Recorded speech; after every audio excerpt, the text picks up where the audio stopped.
بہرحال آپ اختلاف کر سکتے ہیں کہ حضرت عمر کو اس عذر کو قبول نہیں کرنا چاہیے تھا، لیکن بہرحال ان کی اپنی مروت اور شرافت تھی کہ اپنے وعدے کا پاس کیا۔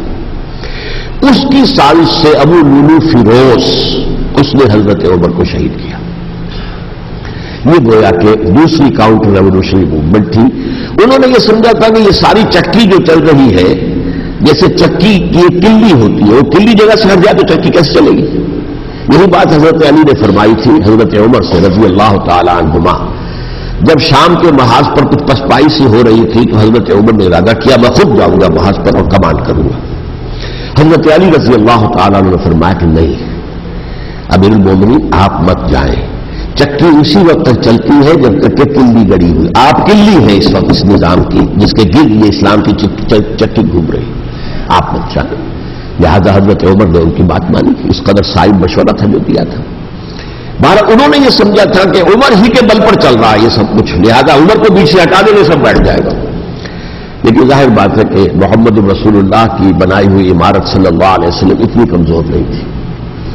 اس کے بعد حضرت عمر کے انتقال کے بعد حضرت عثمان کا انتخاب ہوا، اور حضرت عثمان کے بھی 10 سال پہلے جو ہے وہ بالکل حضرت عمر کی جو دور خلافت ہے اس کے بالکل مشابہ ہے، مماثل۔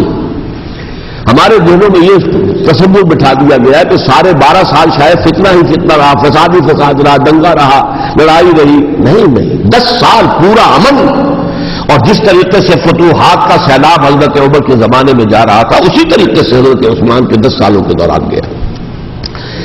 آخری 2 سالوں میں ایک فتنہ اٹھا ہے، یہ فتنہ کیا ہے اس کو سمجھ لیجیے۔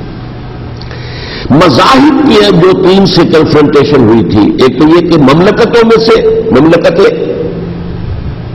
ہرقل، مملکت روم، مملکت ایران، رومی سلطنت کی 2 ٹانگیں مسلمانوں نے توڑ دی، شمالی افریقہ سے نکال دیا، مغربی ایشیا سے نکال دیا، لیکن یورپ میں وہ قائم تھا، اس کی سلطنت تھی، لیکن ایرانی سلطنت کا بالکل کیا پاچا ہو گیا، ختم ہو گیا۔ اسی طریقے سے 3 مذاہب سے کنفرنٹیشن ہوئی، مشرکین عرب سے، اس کا میں بیان کر چکا ہوں، ان کا پہلا وار حضرت ابوبکر کے عہد خلافت میں ہو گیا۔ دوسرے جو عیسائیوں کا معاملہ تھا ان سے بھی کوئی تصادم نہیں ہوا حضور کے حیات طیبہ کے دوران، لیکن جو یہودیت بطور مذہب، اس کو ظاہر بات ہے کہ اسلام نے اس کو ختم کیا تھا کم سے کم جزیرہ نما عرب سے۔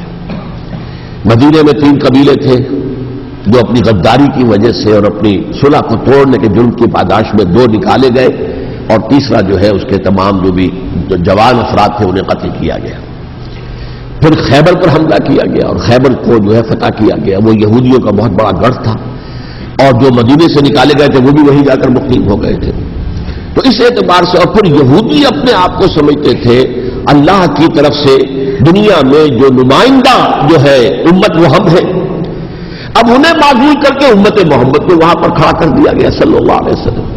لہذا وہ بہت زیادہ یوں سمجھیے ایگریڈ، سب سے زیادہ جن کو گزند پہنچا ہے حضور کے دست مبارک سے، وہ یہودی تھے۔ لہذا ان کا جو رد عمل آیا ہے وہ ہے جس کے نتیجے میں حضرت عثمان شہید ہوئے، حضرت علی شہید ہوئے، حضرت حسین شہید۔ اب اس چیز کو اچھی طرح سمجھیے، یہ جو رد عمل ہے یہ ایک شخص کے ذریعے سے آیا، اور اسی لیے بعض لوگ یہ سمجھتے ہیں کہ یہ خامخواہ کی کہانی ہے، کیا ایک آدمی اتنا بڑا کام کر سکتا؟ عبداللہ ابن سبا ایک یہودی جو اسلام کا لبادہ اوڑھ کر حضرت عثمان کے عہد خلافت میں مدینے میں آ گیا، ٹھیک، اس کے بارے میں تو میں بعد میں عرض کروں گا، لیکن ایک شخص کیا کچھ کر سکتا ہے اس کی مثال بس آپ دے دوں آپ کو۔ پہلے حضرت مسیح علیہ السلام کے پورے دین کو ایک شخص نے ختم کر دیا، سینٹ پال جسے دنیا جانتی ہے جس کے نام سے، توحید کو تثلیث میں بدل دیا۔ حضرت عیسیٰ علیہ السلام تو توحید کی تلقین کر کے گئے تھے، توحید ختم، تثلیث آ گئی، جس میں پہلے باپ ماں اور بیٹا تھے، اس کے بعد باپ بیٹا اور روح القدس ہو گئے، تثلیث۔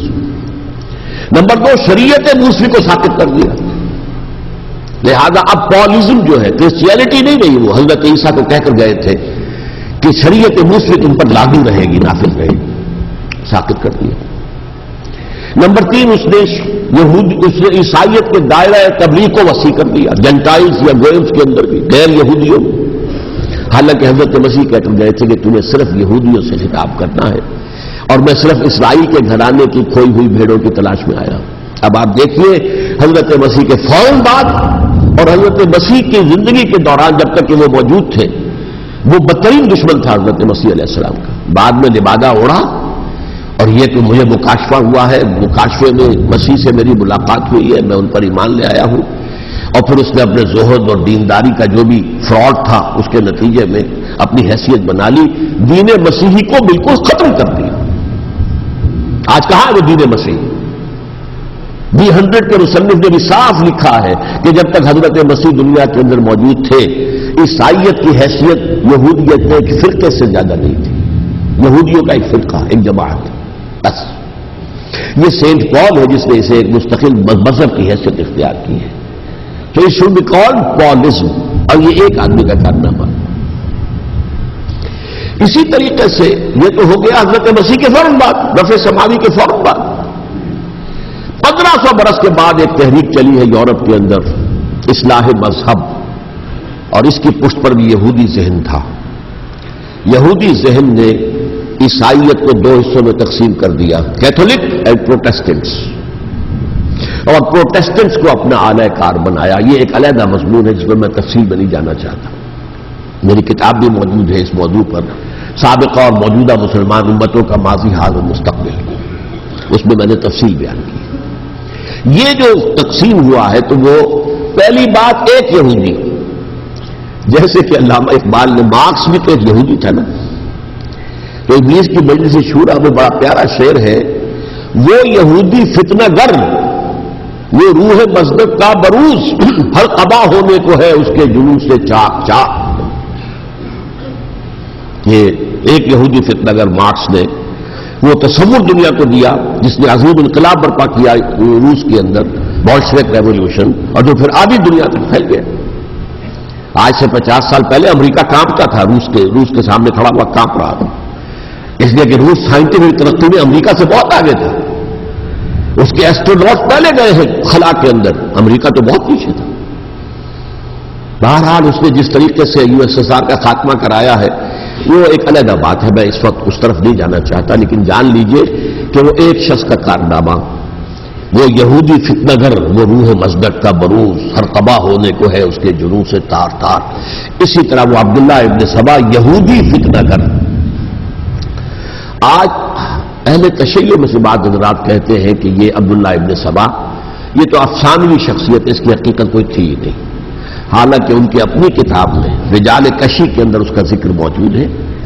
اور یہ بھی موجود ہے کہ حضرت علی رضی اللہ تعالیٰ عنہ نے اپنے عہد خلافت میں اسے زندہ جلوایا ہے. اس کی وجہ کیا تھی؟ یہ آیا مدینے کے اندر اسلام کا لبادہ اوڑھ کر، اس نے چند عقیدوں کی اشاعت شروع کی. سب سے پہلے حضرت علی تو خدا ہیں، گاڈ انکارنیٹ، اوتار کا تصور، جیسے ہندوؤں میں ہے رام چندر جی خدا کا اوتار. اور عیسائیت میں بھی پہلے گاڈ انکارنیٹ کا تصور تھا کہ حضرت مسیح خدا کا اوتار ہے، انکارنیشن آف گاڈ. تو اس نے کہا کہ حضرت علی تو خدا کا اوتار ہے، خدا ہے. نمبر 2، اس نے کہا کہ ہر نبی کا ایک وصی ہوتا ہے جس کے حق میں وہ وصیت کرتا ہے. تو حضور صلی اللہ علیہ وسلم کے وصی حضرت علی ہیں، لہذا خلیفہ تو اول روز سے حضرت علی ہے. حضرت ابو بکر، حضرت عمر، حضرت عثمان یہ تو غاصب ہے. اور حضرت عثمان کی خلافت تھی اس وقت وہ خاص طور پر. پھر اس نے جو قبائلی عصبیت تھی اسے بھڑکایا. پرانی جو عصبیت چل رہی تھی قریش کے اندر، وہ دو گھرانے ایک دوسرے کے بدلے مقابل تھے. دیکھیے ایک ہوتا ہے قبیلہ، ایک ہوتا ہے گھرانہ. ہمارے پنجاب میں ایک قبیلہ ہے وٹو قبیلہ، اس کے گھرانے بہت سے، مانے کے، لالے کے، فجے کے، شامد کے. یعنی کوئی لالا تھا ان میں سے بڑا، ان کے بیٹے ہو گئے لالے کے، ان کی اولاد، خاندان یہ کہلاتے ہیں. قبیلہ ایک، یہ وٹو قبیلہ.